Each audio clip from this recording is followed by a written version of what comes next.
Você já abriu a Bíblia em silêncio, não como quem procura uma resposta rápida, mas como quem procura sentido?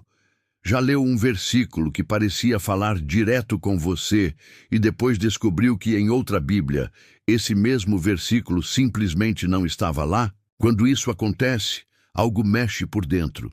Não é só curiosidade, é um desconforto silencioso, porque a Bíblia, para quem crê, não é apenas um livro. Ela é base, é direção, é fé.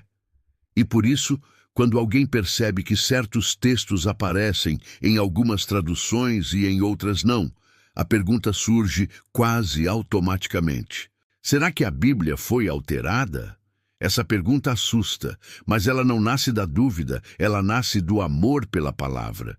Hoje, vamos caminhar com calma por essa questão, sem pressa, sem sensacionalismo e sem medo. Não para enfraquecer a sua fé, mas para fortalecê-la. Antes de existir a Bíblia como temos hoje, com capa, índice, capítulos e versículos, ela existia de outra forma. Ela existia em pergaminhos, em papiros antigos, em manuscritos copiados à mão. Cada letra escrita exigia concentração. Cada palavra carregava peso. Cada erro custava tempo, material e esforço. Os copistas sabiam exatamente o que estavam fazendo. Eles não copiavam histórias comuns, eles acreditavam que estavam lidando com palavras sagradas. Por isso, o trabalho era lento, cuidadoso, quase reverente. Muitos desses homens passavam a vida inteira copiando apenas um livro das Escrituras. E ao longo desse processo, algo humano acontecia. Quando percebiam que um texto poderia gerar confusão ao leitor, alguns copistas faziam pequenas anotações à margem. Não para mudar o texto, não para acrescentar doutrina, mas para explicar o contexto. Essas notas eram como sussurros no papel, pequenas ajudas, comentários discretos. O problema é que o tempo não para. Séculos se passaram, manuscritos envelheceram, outros foram perdidos, alguns foram copiados novamente. E, em certos momentos da história, essas anotações começaram a ser copiadas junto com o texto principal. Não por conspiração, não por manipulação, mas porque alguém acreditou que aquela explicação fazia parte da leitura. E assim surgiram versículos que aparecem em alguns manuscritos, mas não nos mais antigos. Um dos casos mais conhecidos está no Evangelho de João, capítulo 5. Ali, a Bíblia fala de um tanque, um lugar onde enfermos se reuniam, cegos, coxos e paralíticos. Eles esperavam por algo que não conseguiam explicar completamente. Algumas traduções dizem que um anjo descia, agitava as águas, e o primeiro que entrasse seria curado. Em outras Bíblias, esse detalhe não aparece da mesma forma ou está apenas em nota de rodapé. Isso acontece porque os manuscritos mais antigos do Evangelho de João não possuem esse versículo. E isso levanta outra pergunta importante. Se não está nos manuscritos mais antigos, por que aparece em outros? A resposta é simples e profunda ao mesmo tempo. Porque alguém, séculos atrás, tentou explicar o motivo pelo qual as pessoas esperavam o movimento das águas. Era uma explicação de contexto, não uma revelação nova, não um acréscimo doutrinário. Com o tempo, essa explicação passou a ser copiada como parte do texto.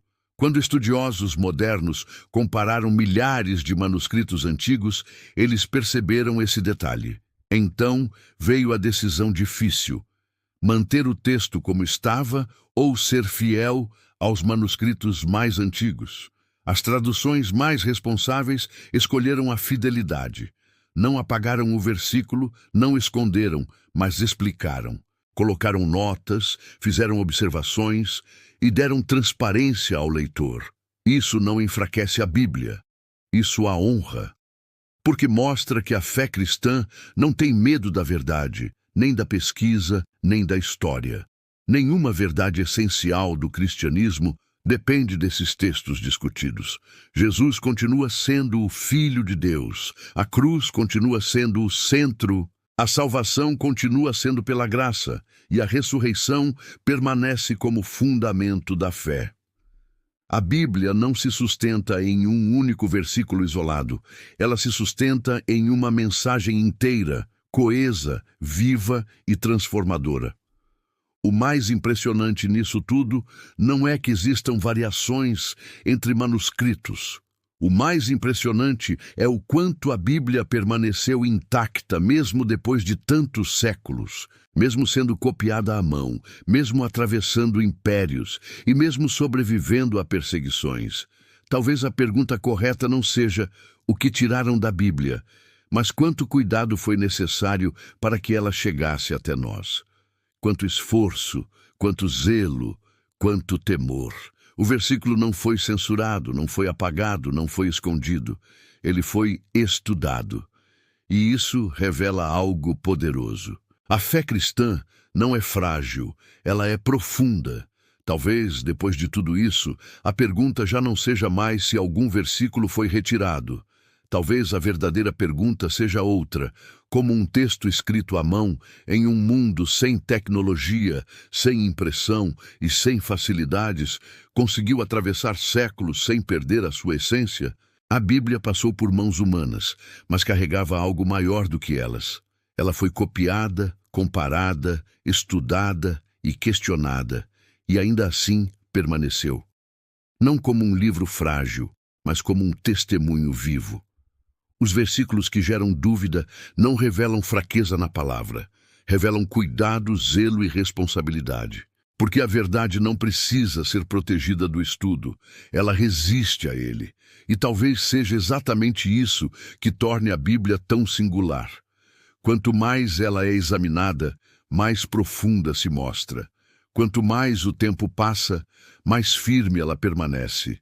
E quem lê com calma, com sinceridade e com o coração aberto, percebe que a palavra não foi diminuída pelo tempo, ela foi lapidada por ele.